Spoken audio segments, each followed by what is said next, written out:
Good day. Before I proceed with this video, just a reminder that if you are watching any of our videos, the Duran videos, Alexander Mercouris or Alex Christoforou on Rumble, you can go to the top of the video, see a red maroon button, press that button. That will take you directly to our Locals homepage, where you can join our active Locals community, publish exclusive content if you wish to become a member, and join my Wednesday live streams. Well, this video, I'm afraid, is again going to be primarily about the situation in Ukraine, the battles that are raging there, even though, as I've said many times, I'm not a military analyst. But I'm also going to take a brief look at the current darkening economic picture, and also at the string of meetings that is taking place in Brussels with President Biden present and various other Western leaders present, also as part of back-to-back G7, EU and NATO summit meetings. Briefly, let's start with the military developments. Now, again, I want to stress, always there is the problem of the fog of war in these types of discussions. And as I've said, I'm not a person with a military background. I'm no sort of military analyst. So obviously what I say, you always have to bear that in mind. Though I would say that I think in general, I'm fairly confident that my overall perspective of what's going on in Ukraine is reasonably true, or as true as it is reasonably possible for it to be. And I have found further reinforcement for it from a long article, another long, rather interesting article in the Financial Times, which I will briefly come to, or rather will come to later over the course of this program. Well, let's first of all look at what we know about the current situation in Ukraine. Firstly, the fighting in Mariupol continues. Last information I got, I'd already covered in my previous video about Mariupol. At that time, the militia, the Donbass militia, which seems to be doing most of the fighting in Mariupol, alongside the Chechen irregular forces who have been deployed there. At that time, they were claiming that they were in control of something like 70% of the city and the greater part of its residential areas. The fighting continues, and I would repeat again a point which I've made previously in other programs, which is that Denis Pushilin, who is the Prime Minister, the leader of the Donetsk People's Republic, which would ultimately gain control of Mariupol, Pushilin said on Monday that he expected that because of the size of the city and of the forces there, it would take roughly a week for the city to be fully captured. So we're still some way from that point yet. Anyway, I'm just going to make a number of brief observations about the fight in Mariupol, and these are back of the envelope calculations made by me, somebody who is not any sort of military analyst, as I wish again to reiterate. But anyway, the Russians and the militia of the Donbass People's Republic said at the outset of the siege of Mariupol that they estimated that there were 14,500 Ukrainian troops there. Troops composed both of Ukrainian regular forces, but also of the various militant radical battalions, which are, by the way, formal members of the Ukrainian armed forces, because they are part of the Ukrainian National Guard. Now, the latest claim is that those forces have been reduced by half, and that there are now about 7,000 Ukrainian troops still fighting in Mariupol. I want to say at the outset that I'm in no position to confirm or corroborate either of those figures. However, I'm going to work on the assumption that the original figure of 14,500 was correct for the initial stages of the battle. Now, I have read various accounts, explanations that an attacking force needs to outnumber a defending force by a factor of 3 to 1. Now, I'm going to guess that the forces, the militia, the Chechens and the Russians dedicated to the capture of Mariupol are less than 3 times 14,500.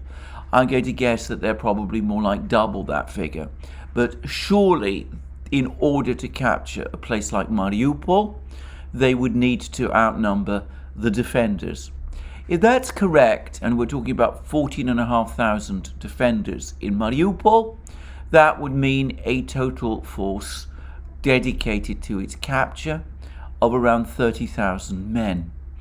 Now, if by contrast we assume that that figure of 14,500 is an exaggeration, which it may very well be, I've no way of knowing, maybe the true number of defenders is more like 7,000 than 14,500.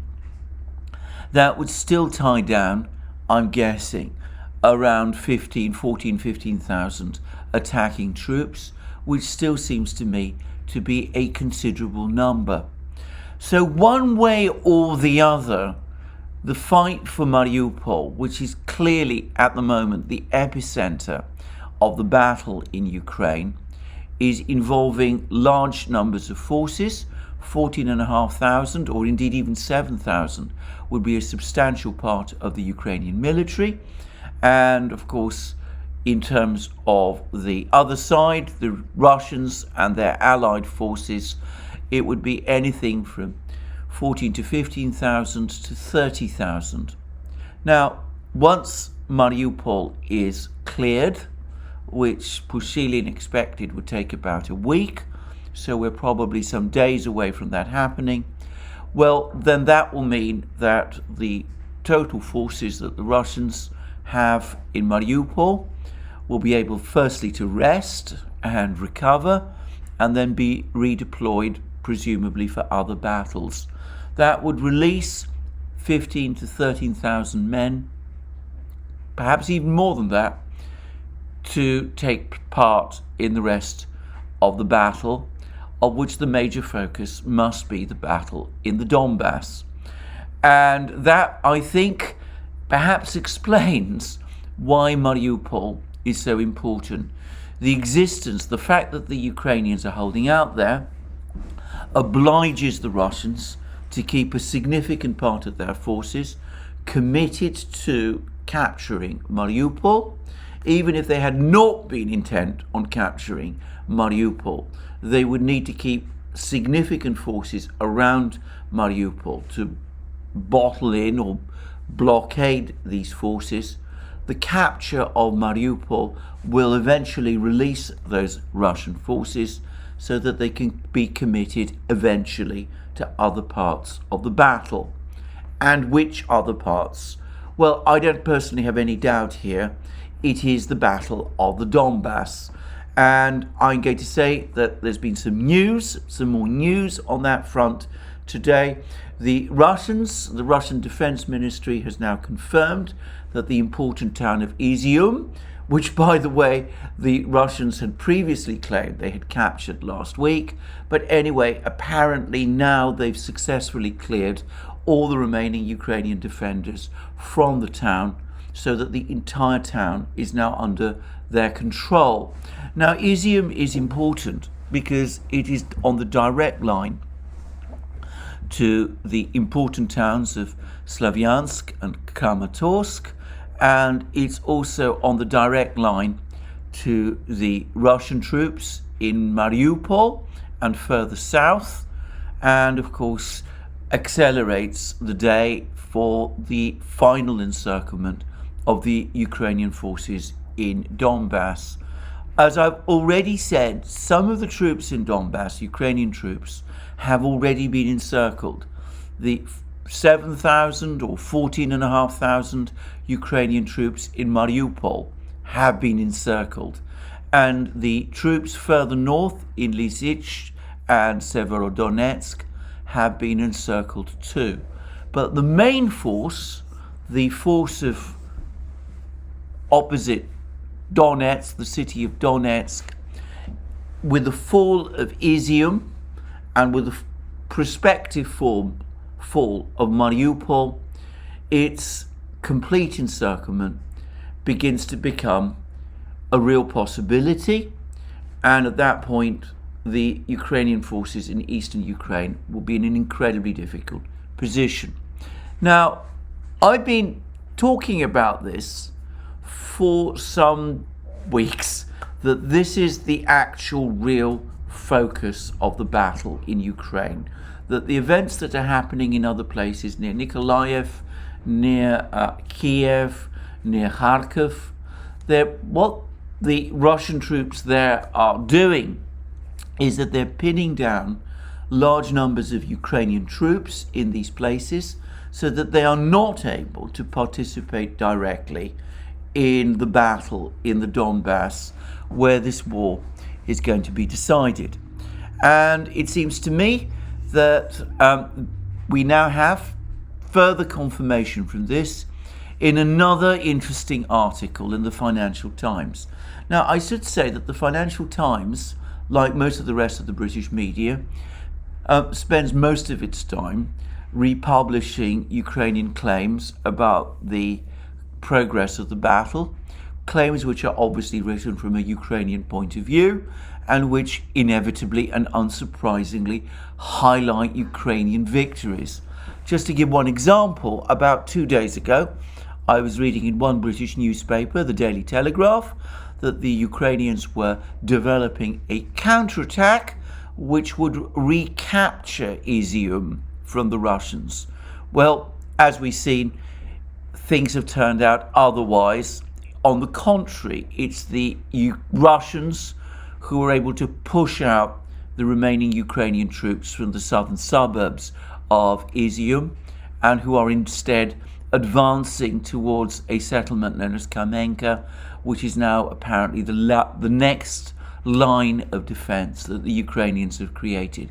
But anyway, that's what most of the media does in Britain. In fact, pretty much all of the media does in Britain. But the Financial Times, every so often now, is starting to publish articles that actually modify that picture or give a real sense of what is happening. And we've had another example of this today. And the article begins, military briefing, the make or break fight for the Donbass. Defeating a large part of Ukraine's regular army in the eastern region could satisfy Russian strategic goals. And I'm not going to read the entire article, which is behind a paywall, but we have comments like this.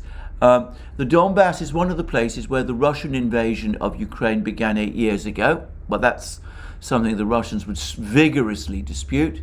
And it could be decisive in how it ends. That is something I absolutely do not dispute. Western officials and analysts say, as Moscow adjusts its tactics and refocuses its forces to surround the Ukrainian troops fighting in the eastern region. It would be a significant blow to Kyiv's war effort if Russia succeeded in defeating Ukraine's so-called joint forces operation in the Donbass.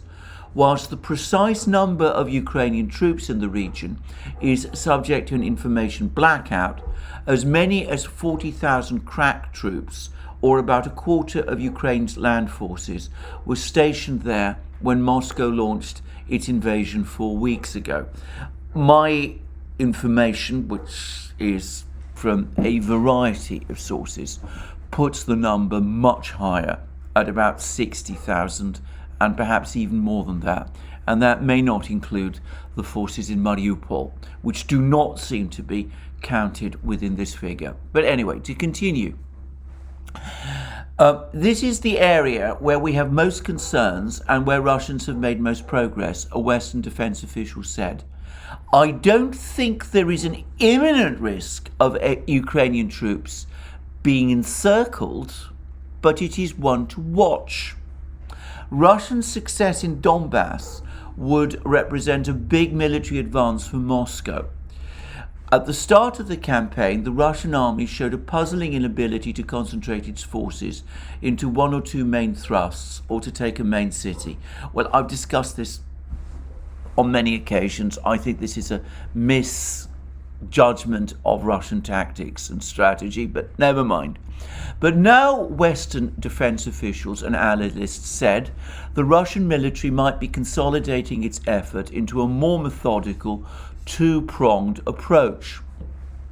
The first involves mobilizing besieged cities such as Kyiv with artillery and missile strikes, and then holding captured territory around them. Well, mobilizing Gonzalo Lira, who is in Kharkiv, disputes that description of what's happening in Kharkiv. But anyway, let's continue. The second part involves a concerted effort to defeat the Ukrainian troops in Mariupol and surround the JFO in the Donbass. Mariupol is significant for lots of reasons as an important port that makes it easier for the Russians to reach overground to Crimea, a senior US defense official said. It is also the southern pole of an effort by the Russians to close off the Donbass so that Ukrainian forces are pinned down there and unable to come to the defensive cities further west to the west, including Kyiv. Defeating a large part of Ukraine's regular army in the Donbass could also deliver Russia two strategic goals, defense officials and analysts said. It would be a demoralizing blow to Kyiv. Capturing and controlling the Donbass might also allow President Putin to declare success at home in Russia. This encirclement and destruction of a large part of Ukraine's regular forces could represent a victory condition for Russia in two ways, said Samuel Cranny Evans, a military sciences analyst at the Royal United Services Institute in London. It could lead to a collapse of will that would make a prolonged siege of Kyiv unnecessary. It might also allow Moscow to claim it had achieved its goal of demilitarizing Ukraine and enable the annexation of Donetsk and Lugansk breakaway republics. And then we read the Russian forces involved are amongst its most capable, analysts said, and are advancing on three fronts.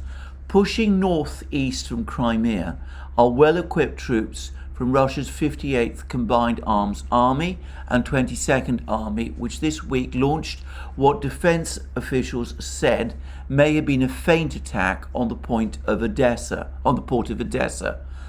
Is it a diversionary tactic to hold and fix Ukrainian troops in the south so that they can't come to the relief of their comrades in Mariupol? Said James Kirby, the Pentagon's spokesman. It's difficult to know. Meanwhile, pushing south from the Russian border, bypassing the besieged city of Kharkiv, are the 1st Guards Tank Army and 6th Combined Arms Army. If those forces link up with the forces pressing north, then you need to watch that, a NATO intelligence official said. Lastly, pushing west from the Donbass are Russian-supported separatists. That's, of course, the militia of the Donetsk and Lugansk People's Republics, and Russia's 8th Combined Arms Army, which has been modified by adding more armor for breakthrough operations, Cranny Evans said. Russia has the military mass to break the JFO, and the fact it seems to be acting more methodically is worrying.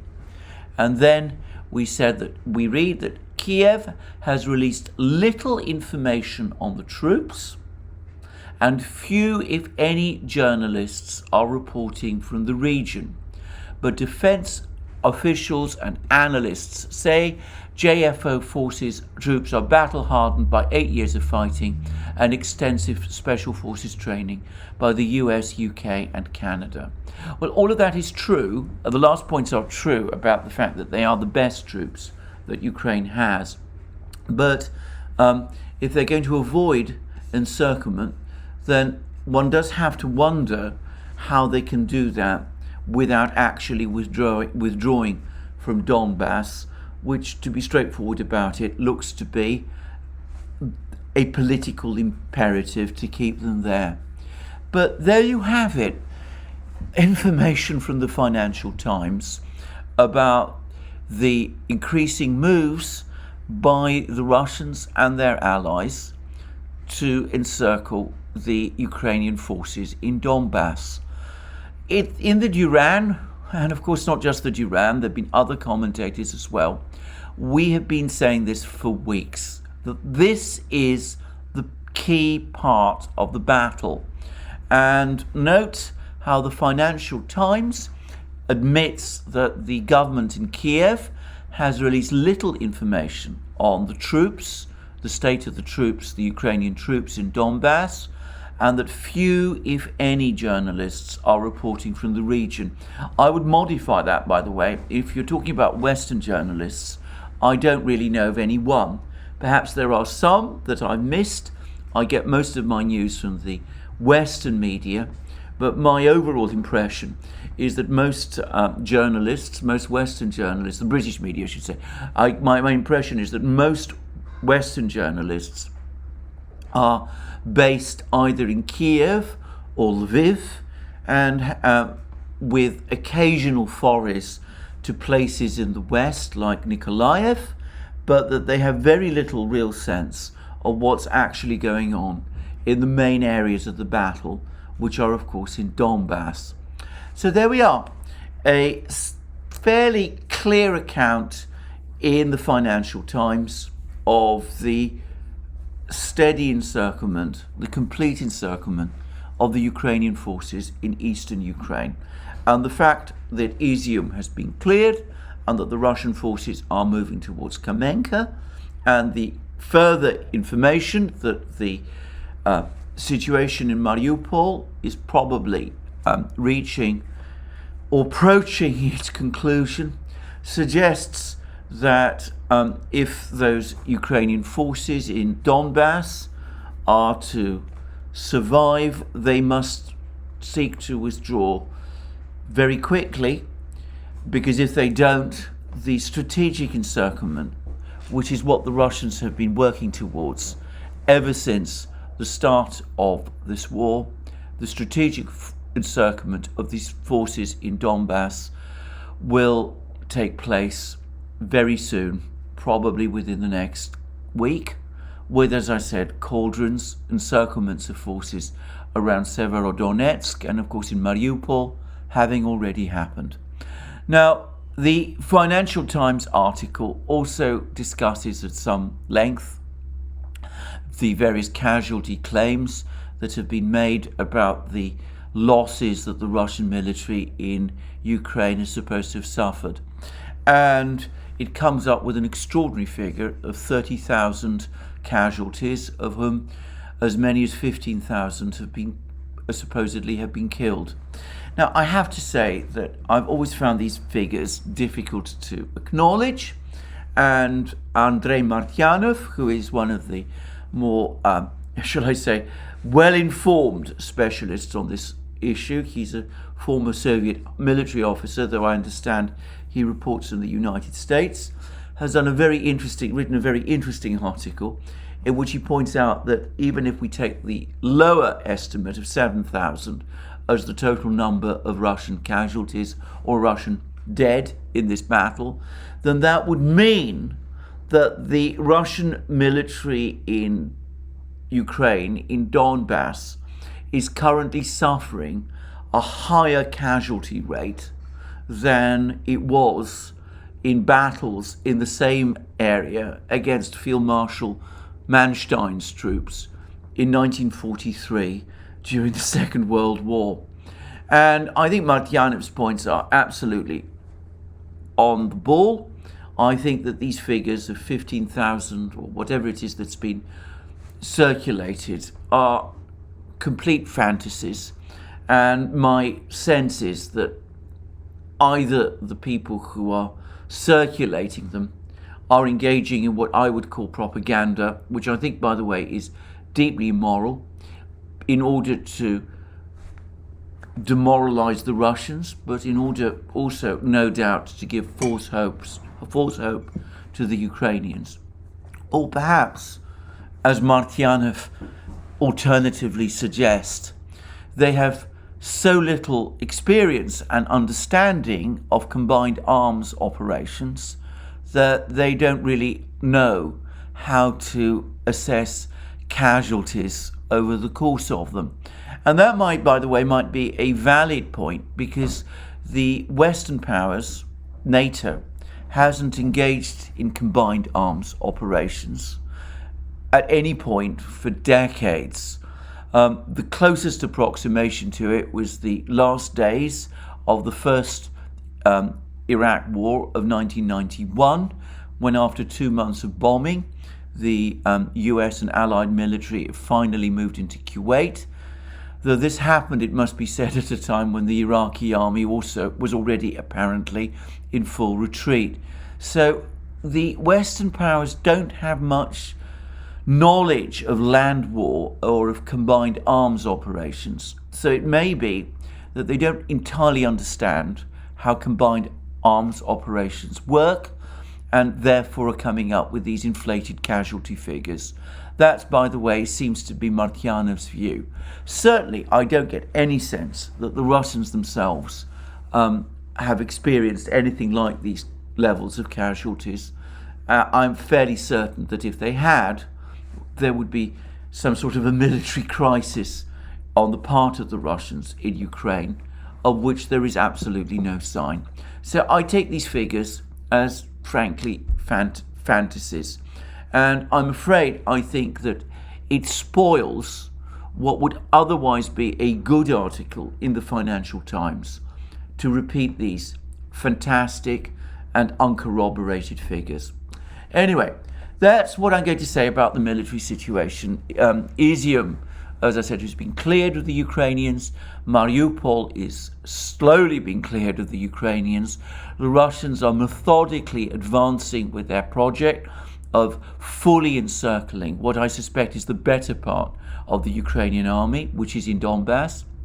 And once that's done, well, the entire character of the war will change, and change radically, with the Russians perhaps either pushing the Ukrainians even harder for negotiations, or perhaps redirecting their forces westwards towards places like Odessa and conceivably even Kyiv itself.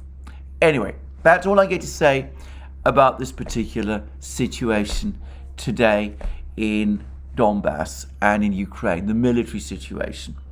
Now, alongside all of this, we have had in Europe a whole series of meetings. There's been, as I said, the G7, the EU, and NATO all meeting back to back. President Biden has flown in from the United States to participate.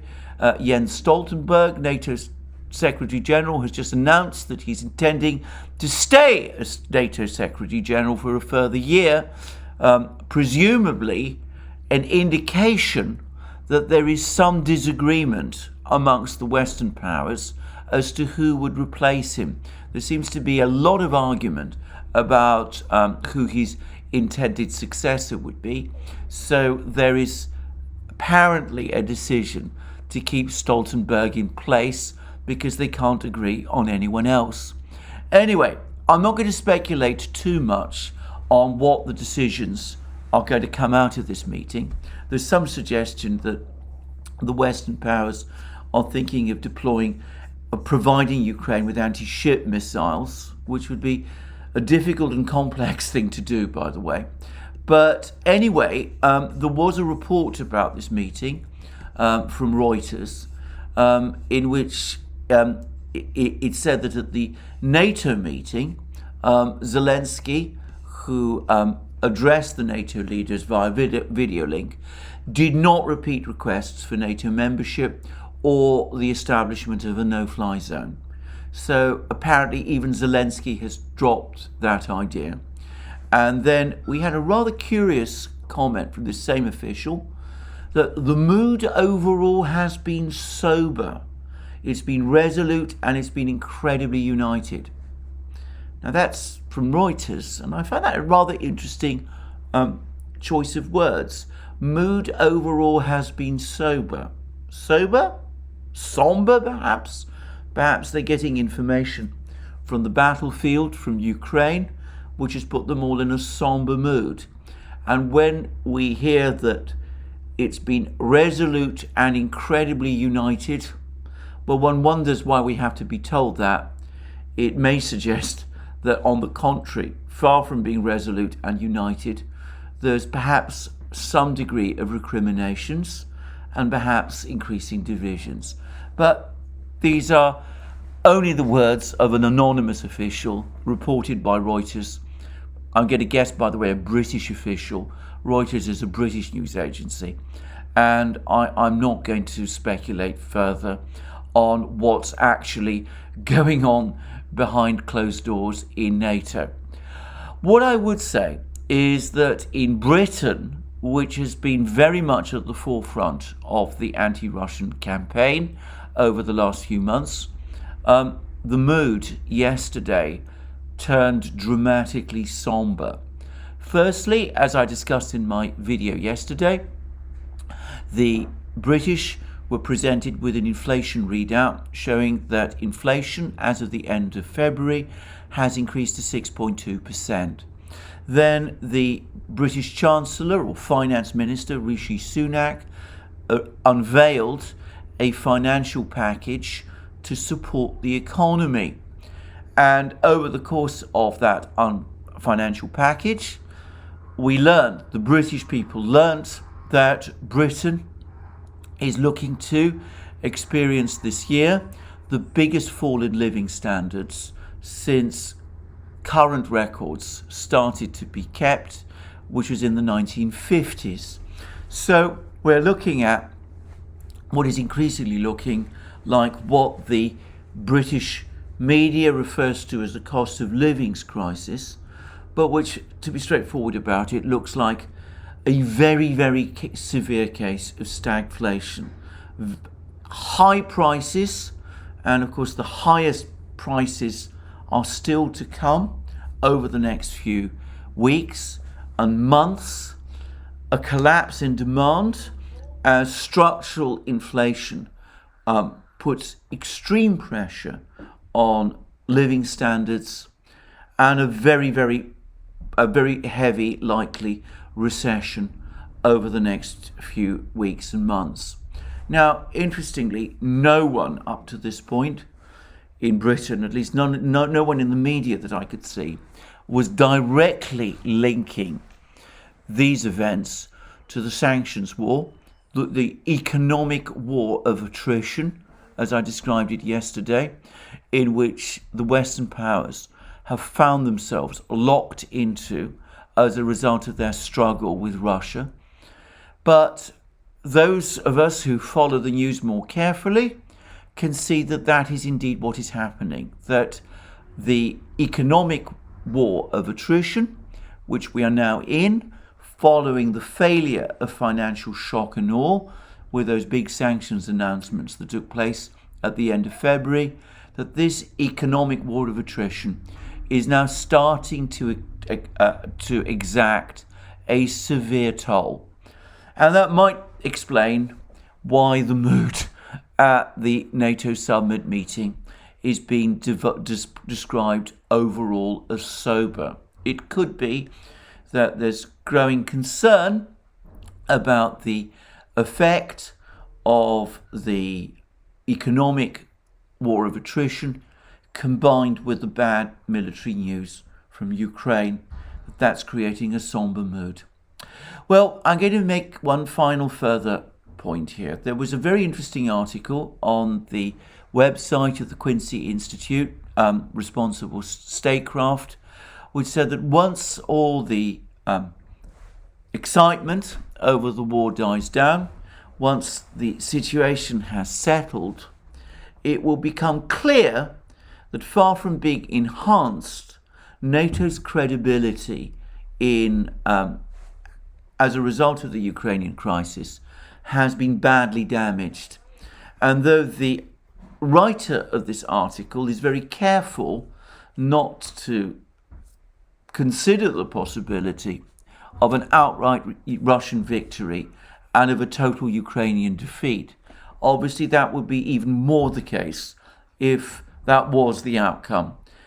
Now, the point the writer of the article is making is that when the Western powers, when NATO invited Ukraine, said that Ukraine and Georgia would one day become members of NATO, at that disastrous summit in Bucharest in 2008, they were in effect telling not just Ukraine and Georgia, but also the other East European states that had already become members of NATO, that the United States and NATO regarded Ukraine and Georgia as, in effect, allies and vital countries of vital security interest. In practice and in fact, the United States has failed to come to the defense either of Georgia in 2008 or of Ukraine over the course of this current conflict. And that inevitably, once the dust settles, is going to make even some East European NATO members, such as, for example, the Baltic states, which the author of this article says are undefendable, it's going to make those countries wonder whether the Article 5 provision, the commitment or apparent commitment, Article 5 is actually more qualified than people perhaps realise. The Article 5 commitment in the Washington Treaty that obliges NATO countries to come to collective defence of any one of their members, whether that is really as strong as it appears to be. And the author of the article says, though he actually provides no real solution, but he says that once the war is ended, NATO needs to think very carefully about how it's going to repair its weakened credibility, especially in Eastern Europe. I found that an interesting article because, of course, all the rhetoric at the moment, on the contrary, is that the war, the Ukrainian conflict, has strengthened NATO's credibility. I think longer term and deep down, it is the author of this article who is right. Well, we will see how things develop. Maybe we shouldn't be in too much of a hurry. Maybe we shouldn't get ahead of ourselves until we actually see how this conflict ends. But in the meantime, it's perhaps something to park at the back of our minds and to return to later. Well, that's me for today. As I said, interesting article from the Financial Times. Bad economic news coming out of Britain. I suspect worsening economic news coming out of the West as well over the next couple of weeks. And we will see how this conflict ends and where it goes. For a more detailed discussion of President Putin's announcement that the Russians are looking for payment in rubles for their gas and oil exports to the West, as I said previously, I will wait until I get a fuller explanation from the Russians of exactly how they propose to make that work. But I would say that already that announcement has increased unease in Europe. There's some concerns about this in Italy and Germany especially, and we will see what exactly this plan that Putin has unveiled amounts to and how it will work in practice. Well, thank you again for joining me today. I look forward to you joining me again soon in future programs, both on this channel and on our main channel, the Duran. I've already obviously mentioned how you can find us on Rumble and Locals, which there are links for under this program. You can also, by the way, find us on multiple other platforms as well. And you can support us via Patreon and Subscribestar.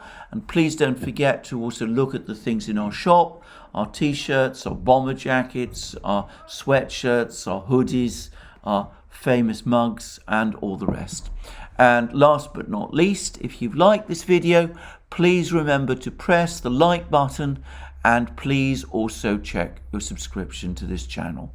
Thank you for joining me again today. I look forward to you joining me again soon, and have a very good day until then.